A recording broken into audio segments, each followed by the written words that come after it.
আপনারাও তো সারাদিন ধরে আমাদের সাথে আছেন, দেখছেন মানে আমরা আসলে বাকরুদ্ধ সবাই। আমাদের 5ই আগস্টে আগে যে সরকার ছিল ওই সরকারও যদি এরকম হতো তাও সেটা আমরা বুকে পাথর চাপা দিয়ে মেনে নিতে পারতাম, কিন্তু এখন না আসলে মানতে পারছি না যে আমাদের বসানো সরকার আমাদের সাথে নেই।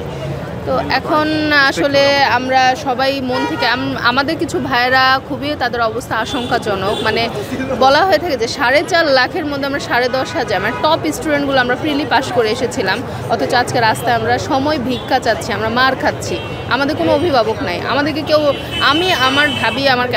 আমার ঢাবি ক্যাম্পাসের প্রশাসন কোথায়? আমাকে পুলিশ এসে মার দিয়ে যাচ্ছে। আমরা তো কোনো এক্সট্রা সুবিধার জন্য যেতে চাই না, আমরা কিসের জন্য যেতে? একটু সময়, আপনারা তো সবাই শুনতেছে, আমরা কিন্তু একই কথা বলতেছি, আমরা সময় চাচ্ছিলাম।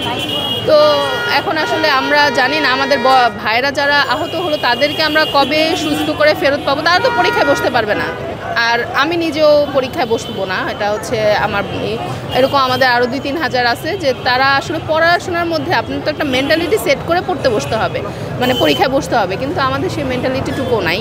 এখন আমরা সবাই অনেক মর্মাহত হয়ে আছি ভেতর থেকে। আসলে আমরা হয়তো যাদের গায়ে, আমার কিন্তু জল কামান দিয়ে আমার পুরো শরীর ভিজে গেছিলো, তো হয়তো আমাদের গায়ে হাত মানে কোনো লাঠিচার্জ হয়নি আমাদের মেয়েদের উপর, কিন্তু আমাদের ভেতর থেকে আমরা যে ভেঙে গেছি, মানে আমি বলবো আমার ভেতরটা একদম টুকরা টুকরা হয়ে গেছে, তো একদম মর্মাহত। তো আমরা পরীক্ষা তো বর্জন করব, এখন সামনে আরও কি হয় মানে আমাদের ভাইয়েরা আগে হসপিটাল থেকে একটু দেখি তাদের অবস্থা, এরপর আপনাদেরকে জানিয়ে দেওয়া যাবে। আপনাদের 47তম বিসিএসে কত হাজার শিক্ষার্থী? আমরা হচ্ছে 10,644 জন শিক্ষার্থী।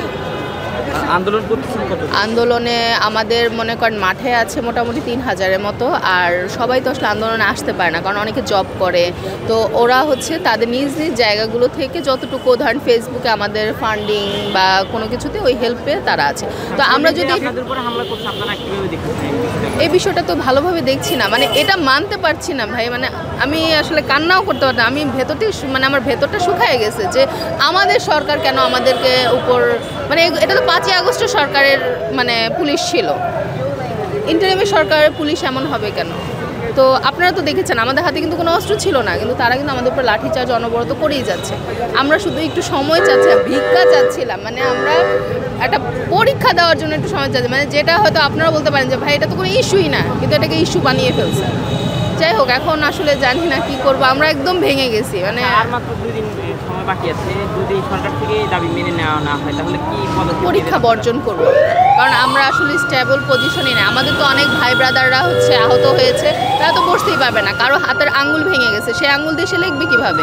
কারো মাথা ফেটে গেছে, সে বসতেই পারবে না, তাকে হসপিটাল থেকে সে ডিসচার্জই পাবে না। তো স্বাভাবিক সব শিক্ষার্থী কিন্তু এখানে অংশ নেয়নি, তো যারা এখানে অংশ নেয়নি তারা যদি পরীক্ষায় বসে তাহলে সুসংগঠিত কিনা আপনারা সবাই? না, তারাও আমরা হচ্ছে আমাদের একটা গ্রুপ করা হয়েছে এখানে, তারাও আমাদের সাথে একাত্মতা প্রকাশ করেছে, কারণ আমরা যাই বলি মেরুদণ্ড তো আমাদের সবারই আছে, যে আমাদের ভাইরা আমাদের জন্য মার খাচ্ছে অথচ আমরা আমাদের আখের গুছায় নিচ্ছি। শুনেন, প্রত্যেকটা সেক্টরেই কিছু সুবিধাবাদী মানুষ থাকে, এটা আমরা স্বীকার করি, 100-র মধ্যে 10% থাকি, কিন্তু 90% মানুষ কিন্তু আমরা একজোট হয়ে থাকি। তো ওই হিসাবে আমরা আছি, এখন পরবর্তী কার্যক্রম আপনাদের জানিয়ে দেওয়া হবে।